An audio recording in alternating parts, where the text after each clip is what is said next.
Vamos dar início ao assunto dessa terceira unidade chamado de pilhas, tá? A gente vai começar a estudar o que são pilhas, para que elas servem. Na verdade, a gente já tem uma ideia do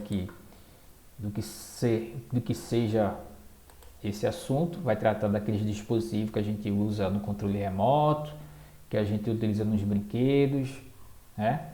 Então, a pilha, na verdade, é um armazenador, ele armazena energia elétrica, tá? Energia elétrica é um tipo de energia que vai se basear na diferença de potencial. Vai ter um potencial positivo e vai ter um potencial negativo, e a partir disso vai se mover elétrons e vai dar origem à corrente elétrica, tá? Então, a energia elétrica é um tipo de energia onde eu vou ter uma diferença de potencial para que ocorra o movimento de elétrons. Então a pilha é um dispositivo que ela consegue armazenar energia elétrica, ou melhor, ela consegue produzir corrente elétrica, tá? Então a gente tem outros meios de obter energia elétrica, tá? Energia através da conversão de energia eólica, energia solar, hidrelétricas, termoelétricas e nucleares. E a pilha é um dispositivo que consegue converter energia, um tipo de energia em energia elétrica, tá? Mas que tipo de energia que a pilha consegue converter para energia elétrica? Já que aqui a gente tem uma conversão de energia, uma energia vai ser convertida em outra, tá? Então a pilha é, é um dispositivo que vai converter energia química através de reações químicas e energia elétrica. É isso que ela vai fazer. Dentro da pilha, que pode ter vários tamanhos e vários modelos, a gente tem aqui algumas representações aqui de diferentes tamanhos de pilha, e aqui a gente tem uma bateria de automóvel, que é um mecanismo ao mesmo. Nesses dispositivos, que podem ter vários diferenciais de potência, DDP, né, diferencial do potencial, tem pilhas de 1,5 volts, de 9 volts e assim vai sucessivamente. Então esse dispositivo ele converte energia química, reações estão ocorrendo ali dentro para produzir corrente elétrica, tá certo? Então quais são esses tipos de reações que acontecem dentro da pilha? O objetivo é entender como funciona e identificar quais são os potenciais gerados com essas pilhas, tá? Basicamente, o nosso objetivo é entender o que vai acontecer no polo positivo da pilha, no polo negativo da pilha, e qual é o valor que vai ser gerado aqui de volts, né? Se vai ser 1,5 volts e assim vai. Então a pilha ela vai produzir um tipo de corrente elétrica e vai produzir energia elétrica. Isso é chamado de eletroquímica, e o contrário é chamado de eletrólise. É quando eu tenho um dispositivo que converte energia elétrica em energia química, que é um assunto que a gente vai ver nas próximas aulas. Então a definição mais próxima para pilha é um dispositivo que a gente utiliza no dia a dia, né, controle remoto, brinquedo, que produz através da conversão de reação química, né, energia química, vai produzir energia elétrica. Então ele vai converter energia química em energia elétrica. Só que para isso acontecer, vai ter que ocorrer uma reação de oxirredução, ou seja, alguém vai perder elétron e alguém vai ganhar elétron. A gente tem que descobrir quem é que perde elétron e quem ganha elétron. Quando alguém perde elétron, a gente diz que ele oxida, ocorreu uma oxidação. Quando alguém ganha elétron, a gente diz que ele reduz, ocorreu uma redução. As reações de oxirredução, troca e ganho de elétron, acontecem no dia a dia, tanto para fenômenos que a gente observa, quanto para fenômenos que ocorrem com o tempo. Por exemplo, a formação do ferrugem. A formação do ferrugem leva-se anos aí, meses para poder acontecer. Já na queima, na combustão, leva-se segundos. Apodrecimento de uma fruta leva semanas, dias. Então, tudo isso aí são exemplos de reações de oxirredução, ou seja, alguém perde e alguém ganha elétron. Então, a formação do ferrugem é um exemplo de reação de oxirredução. A queima do combustível, por exemplo, também é uma reação de oxirredução, porque uma espécie ganha elétron e a outra perde elétron. Então, a definição de oxidação vai ser aquela que vai perder elétron. Uma reação que acontece perda de elétron. A reação de redução vai ser aquela reação que ocorre ganho de elétron. E a reação de oxirredução vai ser quando há transferência. Então vai ser os dois ao mesmo tempo. Alguém ganha e alguém perde. Alguém vai receber e alguém vai dar o elétron. Aqui a gente tem um exemplo de como acontece isso segundo o modelo de Bohr. Tá? O magnésio, que é representado por Mg, ele vai ter dois elétrons na última camada, a camada mais externa. Então esse elétron vai sair dessa camada para chegar no oxigênio. Tá? O oxigênio, que é representado por O, tá? Ele tem elétron faltando, então ele vai ter que receber esses dois elétrons aqui. Quando o Mg ele doa esses dois elétrons, ele sofre oxidação.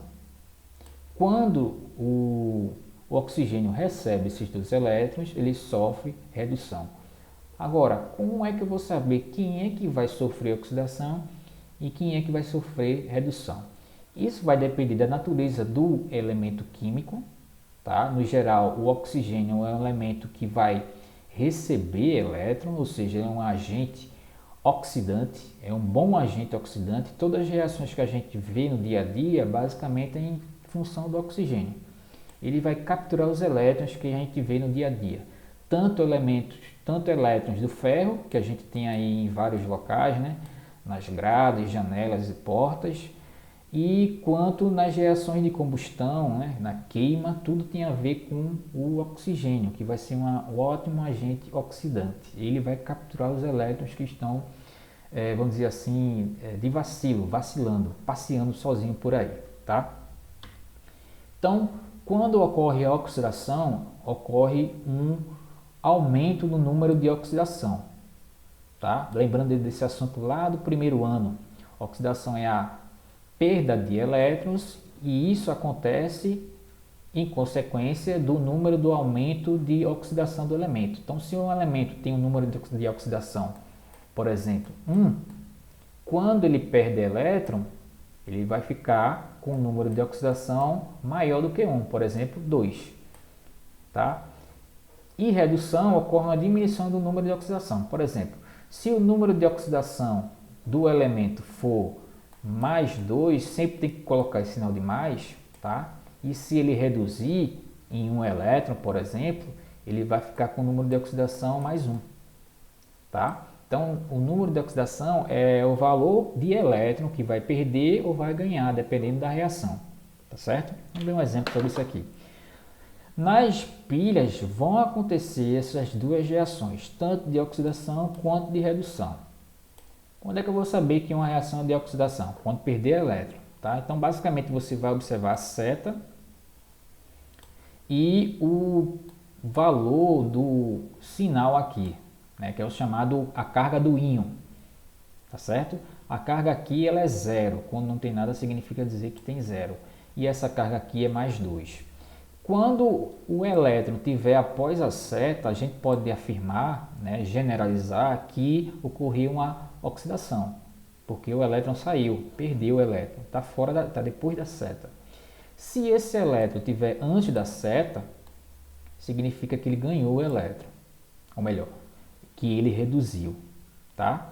Então você vai ter que observar o número, o potencial, a carga do íon, né? Aqui é 2 mais e aqui é 0, e vai observar também onde está o elétron na seta, se está antes da seta ou após a seta. Se tiver depois da seta, a gente pode generalizar dizendo que ele oxidou, ocorreu uma reação de oxidação, e se tiver antes da seta, a gente pode dizer que reduziu, ocorreu uma reação de redução. A outra forma é observar a carga desse íon, tá? E a carga do elemento no geral. Diz íon quando tiver uma carga positiva ou negativa. Se não tiver carga, é porque ele é um metal. Então aqui, ó, por exemplo, esse Zn, que é o zinco, ele tem uma carga 0. Então quer dizer que ele é um metal. Se a carga é 0, nula, é metal. Então a carga aqui é 0. Não perdeu nem ganhou. E depois da seta ficou mais 2, tá? Significa que aconteceu alguma coisa, né? Ele era 0 e ficou mais 2. Se ele ficou mais 2, é porque a quantidade de próton é maior do que a quantidade de elétron. Ele está com deficiência de elétrons. Então, significa que ele perdeu 2 elétrons, tá? Então, a variação do número de oxidação aqui, por exemplo, foi de 2, porque ele perdeu 2 elétrons, certo? Se a gente vê a reação de redução, ocorre ao contrário. Por exemplo, esse aqui é o cobre, ele é mais 2 antes da seta. E após a seta, ele tem essa carga aqui, 0. Ele é um metal que tem carga 0. Se você perceber, ele estava mais 2 e depois foi para 0. Ou seja, ele recebeu 2 elétrons, então ocorreu uma redução. O número de oxidação, que é chamado de NOx, ele aumentou para a redução, ou melhor, ele diminuiu na redução e na oxidação ele aumentou, tá? Então, o número de oxidação, como a gente já viu, na oxidação aumenta e na redução ele diminui. Eu vou ter a setinha para baixo que é melhor, porque se for botar mais vai pensar que é mais ou que é menos, mas não. Oxidação, número de oxidação aumenta na oxidação e o número de oxidação na redução diminui, certo? Lembrando que para essas reações da pilha, o NOx, o número de oxidação é o expoente da espécie que a gente está estudando, do elemento. Então, por exemplo, o zinco, quando não tem carga, o número de oxidação dele aqui, ele é 0. O zinco, quando ele é mais 2, o número de oxidação dele é mais 2. É a própria carga do elemento, tá? Na próxima aula, a gente vai ver alguns exercícios e exemplos sobre essa parte de oxidação e de redução. Identificar quando é que ocorre uma oxidação e identificar quando ocorre uma redução, tá? Então, valeu aí, até a próxima.